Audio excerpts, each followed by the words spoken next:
Good, happy Monday morning. I'm Riley King, and welcome to the Riley King Newscast. Let's get started. First up, UTV sinks in Hampstead Pond after breaking through thin ice.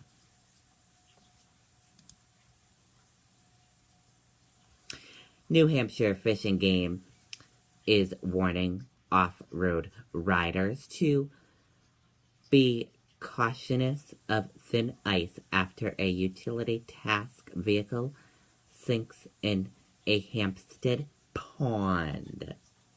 Around 4:30 p.m. Sunday, Fish and Game Officer Sean McFendez responded to Big Island Pond in Hampstead for a report of an OHRV that had gone through the thin ice. Ashley Wright, 30, of Hampstead, sustained non-life-threatening injuries after the UTV she was operating broke through the ice. Wright was operating the UTV on Big Island Pond when she broke through about 2 inches of ice that was covering the pond. The vehicle was submerged in 6 to 8 feet of water in the area of the pond by Summer Street in Hampstead.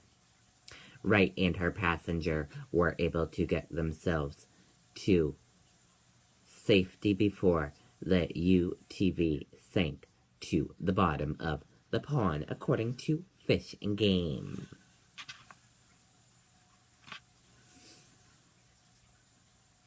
Fish and Game officials are advising that people should use caution while on thin ice, as thickness can change from one location to another on the same body of water.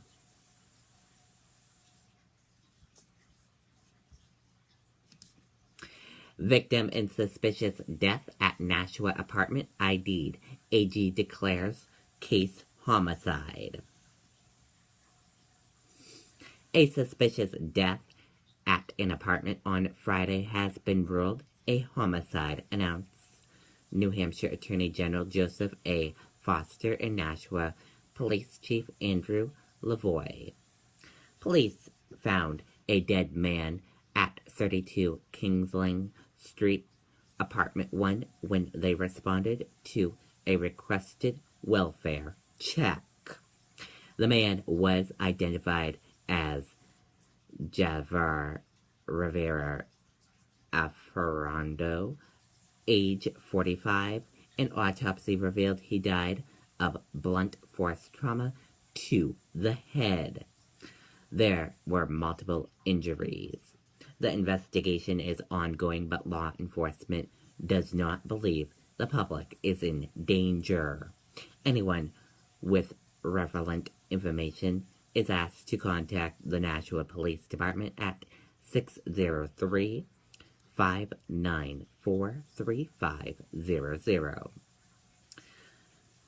We will bring you updates as they become available.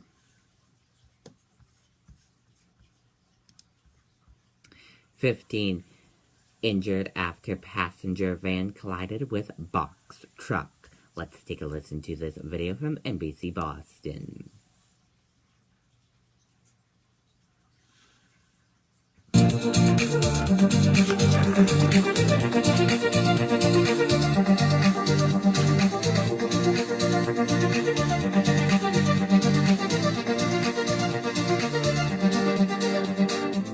I think you are my favorite. I know you are the one. Your words travel like bullets. This time they blur.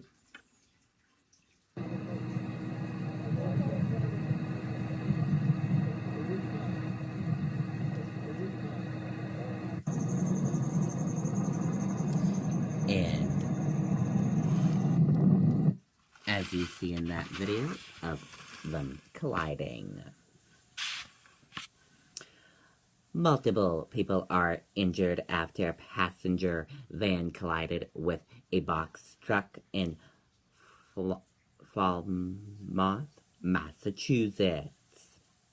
The accident happened just before 6 p.m. near Route 151 and Sandwich Road. 15 people in total were transported to 3 different hospitals. One of the passengers in the van needed to be extracted, according to the Falmouth Fire Department.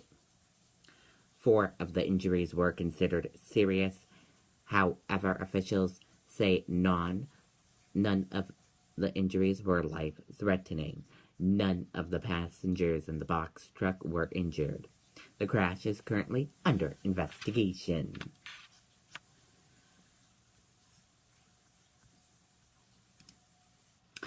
Politics, diversity, topics of jokes and speeches at Golden Globes.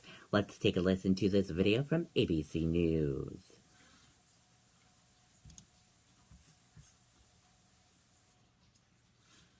There is a world like no other world, where happiness can be found around every corner. Savory moments and moments to savor. Filled to the brim with memories and wonder. Because here, the laughter has no limits. Here, the magic is endless. The scene from La La Land, just one of the many contenders at tonight's Golden Globes, where the champagne flows freely and the winners' speeches can be unpredictable, sometimes a little wordy. But that's the reason to I know, watch, I love because it. they go It's off the rails, kind of Absolutely. like we're doing right now. Every weekend. But the night could foreshadow who's going to take home the biggest prize of the year, Oscar. And ABC's Chris Connolly joins us from Los Angeles with a preview for us this morning. Hi, Chris. Hi, good morning, Dan and Paula. Well, a bit of a paradox. Tonight's Golden Globes will be a star-studded, laughter-filled, wildly festive affair that is expected to honor some of 2016's most depressing film performances. The thing is, a lot of those are really good. Kind of sad. You don't think my joke was funny? Really amazingly sad. And I will walk to the cathedral with the casket. And so sad you could just, well... My heart was broken. I know yours is broken too. When it comes to favorites at the 2017 Golden Globes, grief is good. Take Natalie Portman, Best Actress Drama nominated for her post-November 22nd, 1963 portrayal of a newly widowed Jacqueline Kennedy in Jackie. I'm saying Jackie. And Best Dramatic Actor nominee Casey Affleck, said to have the inside track for his work in the emotionally harrowing Manchester by the Sea. Do you want to be his guardian? Kenneth Lonergan's film also with a good shot at Best Motion Picture Drama, positioning it as one of Oscar's top contenders, together with the magnificent Moonlight and a cheery musical that's soaked in the sun. La La Land and its 2 leads, Ryan Gosling and Emma Stone, looking like the class of the field in the Globe's 3 musical or comedy category.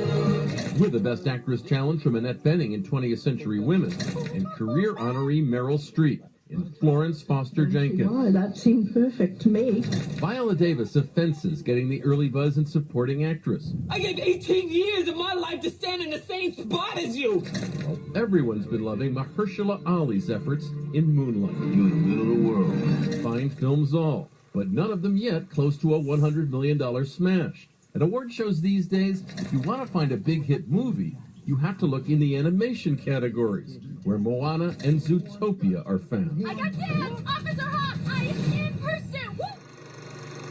Remember, the Globes aren't always the best Oscar predictor. Last year's Oscar Best Picture and its supporting category winners all left the Globes empty-handed. Dan, Paul? Okay, and there you go on that report. Very cool indeed.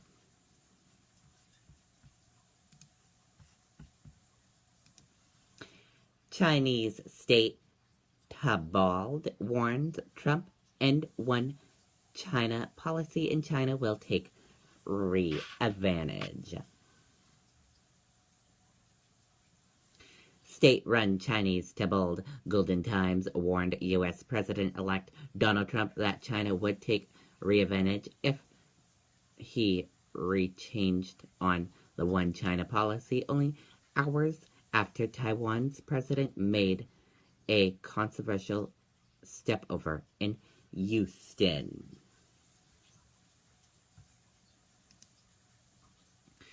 North Korea sends message to Trump aimed threat to fire missile at any time.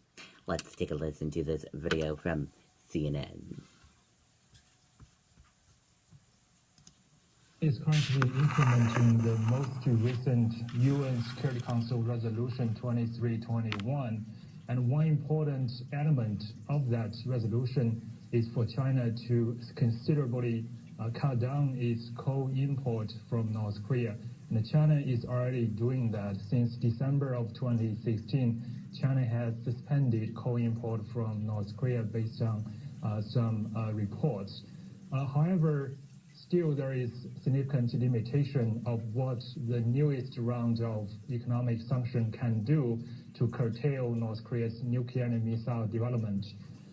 North Korean government still has some income that is available for investing into those programs, and the international community won't be able to really eliminate that income. So there is still progress that can be made by North Korea. So in economic sanctions... Okay, there you go on some of that video for you guys. North Korea says it could launch in a missile at any time, even as priority appears to offer Donald Trump an avenue for future talks. And that does it for the Riley King Newscast right here on the Riley King Network. I hope you all have a great rest of your Monday and a great rest of your day. I'll see you back here later on today. Goodbye, everyone.